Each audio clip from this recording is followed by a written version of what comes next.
pare! Apunte!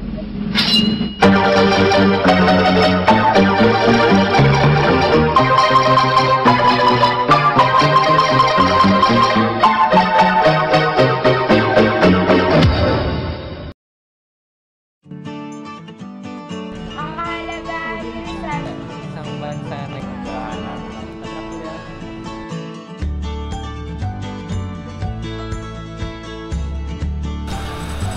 Sino nga ba si Jose Rizal?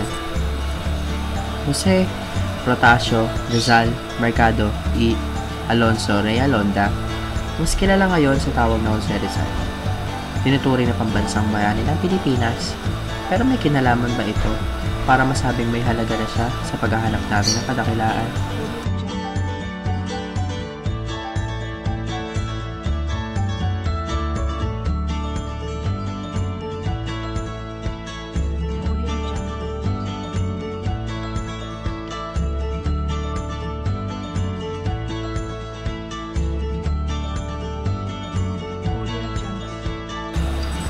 Ano nga ba ang dakila?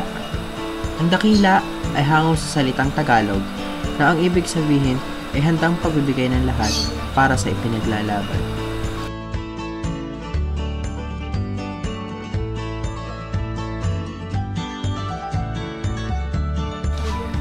Kaya tinungo namin ang bayan ng Calamba upang malaman kung anong saloobin ng mga Calambareño sa pagiging bayani ni Jose Rizal.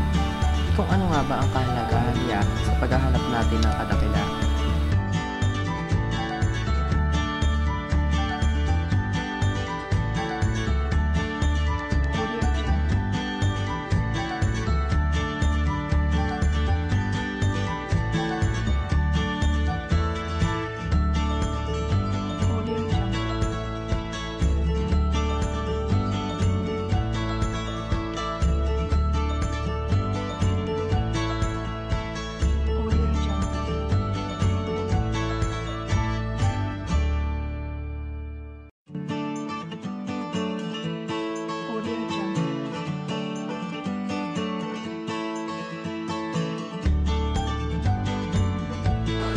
Kilala mo ba si Rizal?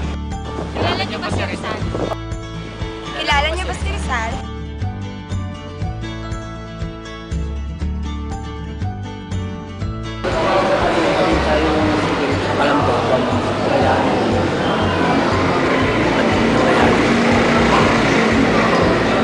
Halos siya ay binuwis na ang buhay niya dahil tutulong sa atin sa Pilipinas. Po yung pambansa nating bayani. Nag-wish po siya ng kanyang buhay para sa bansang Pilipinas. Madami po siya nagawa. Isa po siyang makabansa at makabayan na Bayani natin na siya yung tipo sa gamit lang ang sulat sa pagsusulat niya. Nagpaglaban siya sa mga bansa. Abi. Sino si Rizal? Bayani.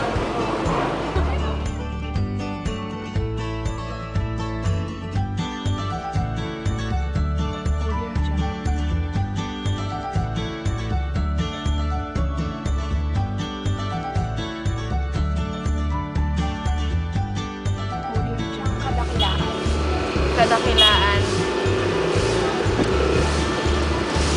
Para po sa akin, kadakilaan. Para siya po yung pinakamay. Siya po yung parang high level, kataas-taasan. Parang lalim. Kadakilaan means na tipong kaya niyang i-sacrifice lahat para lang sa bayan.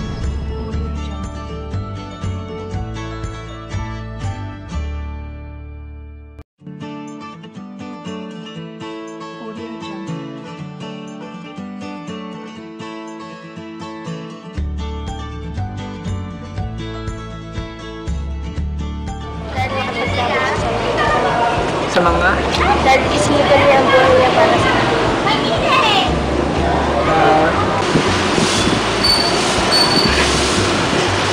kasi po, kaya masasabi kong dakila siya. Kasi isa siya sa mga para pong nagbuwis ang buhay niya Diba sabi ko po kanina, ang kadakilaan kataas-taasan. Ibig kong sabihin ko, ang kataas-taasang nag-iwis ng buhay, alang-alang sa kalayaan ng mga Pilipino.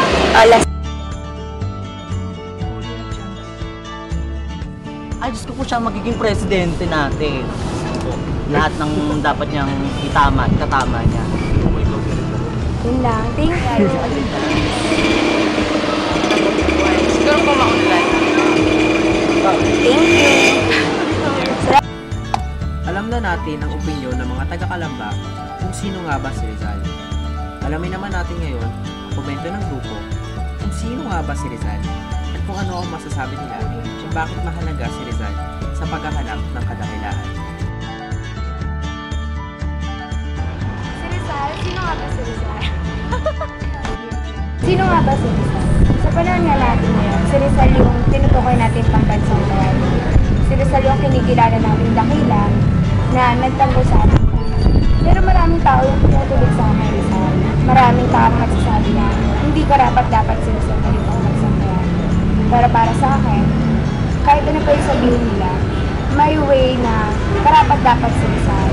Siguro mayroon din way na hindi ko siya karapat-dapat. Pero tingin ko dahil sa mga acting talinong ginawa ng sining, likha, nobela, yun yung way niya para may pagtanggol ng Pilipinas. Kaya siya naging dakila. Yun si Rizal.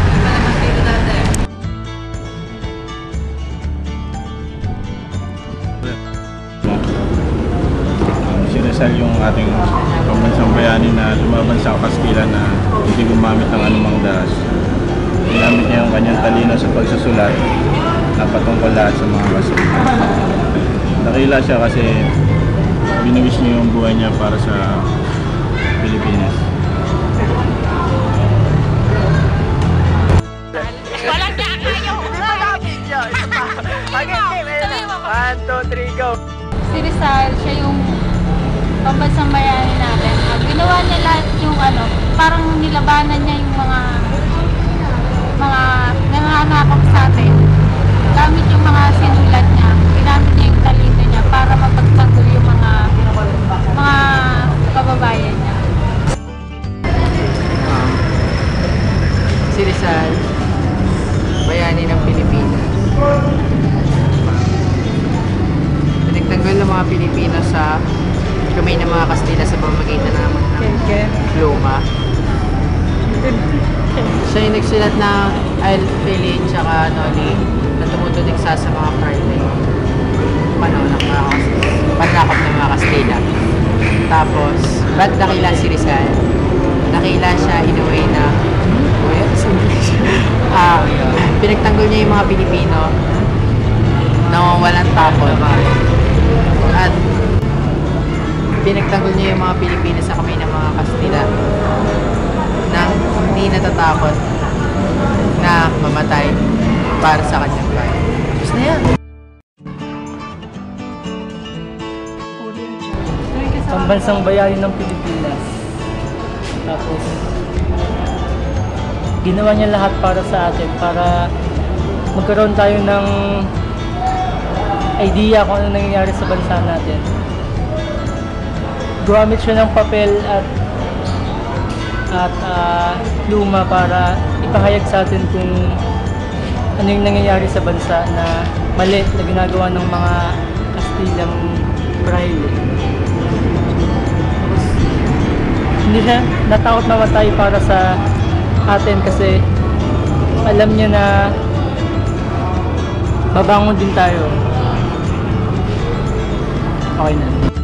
Si Rizal, siya lang naman yung dakila nating bayani na siya yung bayani na malakas ang loob na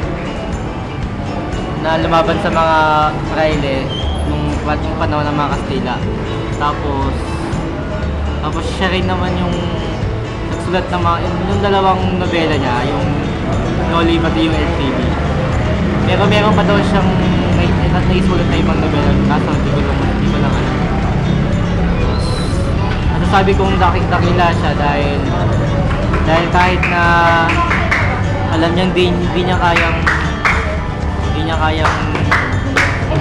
hindi niya kaya kalabanin yung mga Kastila, dinaan na lang niya sa pagsisikap yung pagkalaban niya sa kanila.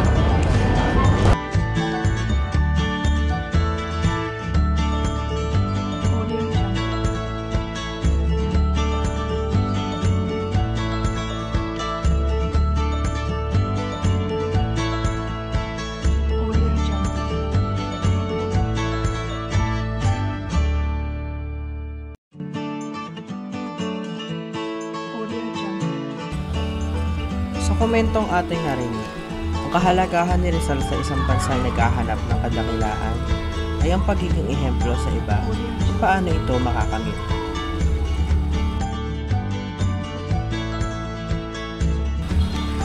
Maraming salamat at magandang umaga.